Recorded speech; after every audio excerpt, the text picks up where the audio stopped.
12 हा अनुसूचित जातीसाठी प्रभाग राखीव होता, त्यामुळे मी तिथून फॉर्म भरलेला होता। मला सांगितलं गेलं होतं की ताई तुम्ही फॉर्म टाका आणि आपण तिकीट देऊ। मागच्या वर्षी पण मागच्या वेळेससुद्धा त्यांनी असंच केलं होतं की मला फॉर्म टाकायला सांगितला होता आणि ऐन वेळेस येणाऱ्या उमेदवाराला त्यांनी तिकीट दिलेलं होतं। यावेळेस पण त्यांनी मला आमिष दाखवलं, असंच म्हणता येईल की त्यांनी मला आमिष दाखवलं की तुम्हाला तिकीट देण्यात येईल ताई, तुम्ही खूप जुन्या आहेत, एकनिष्ठ कार्यकर्ता आहेत आणि पक्षासाठी आम्ही कायम झगडत राहतो, तर तुम्हाला तिकीट देण्यात येईल।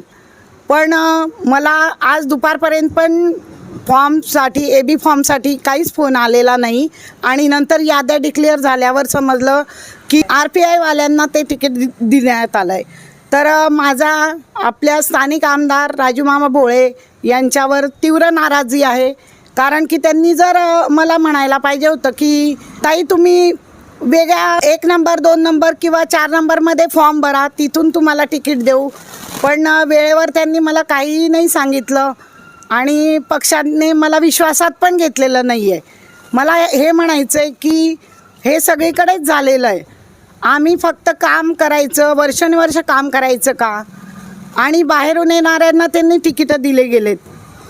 युतीची घोषणा झाल्यावर ठीक आहे, तुम्ही युतीसाठी दिले, पण तुम्ही जर जुन्या लोकांचा जर विचार करत होते, माननीय गिरीश भाऊ महाजन यांनी सुद्धा सांगितलं होतं की आम्ही निष्ठावंतांना तिकीटं देऊ।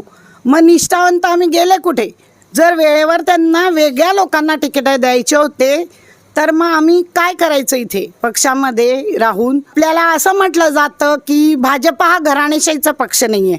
भाजपा जर घराणेशाहीचा पक्ष नाही आहे तर आज असं चित्र आहे जळगावमध्ये की घराणेशाहीतले 1-1, 2-2 जणांना तिकीटं दिले गेलेले आहेत।